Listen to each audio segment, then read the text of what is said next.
আমার বাড়ির আবর্জনা আমাকেই সামলাতে হবে, এই জন্য আমাকেই শপথ দিতে, আমাদের সকলকে শপথ দিতে হবে। তাহলে আমরা সবাই একমত হলাম যে নিজেদের বাড়ির আবর্জনা নিজেরা ম্যানেজ করব, যেখানে সেখানে ফেলবো না, প্লাস্টিকের ব্যবহার করবো না, একেবারে যেটুকু না করলেই নয়।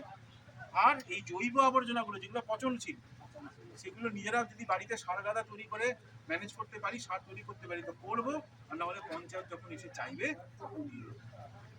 আমার কথাগুলো কি আমি আপনাদের পরিষ্কার করে বোঝাতে পেরেছি? তোরা বুঝতে পেরেছিস? নিজেরা যেটা বুঝলি খুব মন দিয়ে শোন বাবা, তোরা যখন বড় হবি তখন মাটির নিচের জল কিন্তু কমে যাবে। এখন যদি যে কোনো জায়গায় জিনিস যেখানে সেখানে না ফেলিস, বুঝতে পারছো? বন্ধুদেরও এটা বলবি। আমরা সবার বাড়ি বাড়ি গিয়ে তো বলতে পারবো না, আমাদের প্রত্যেককে আরো 10 জনকে বলার দায়িত্ব নিতে হবে, তবে তো সবাই জানতে পারবে, তাই তো?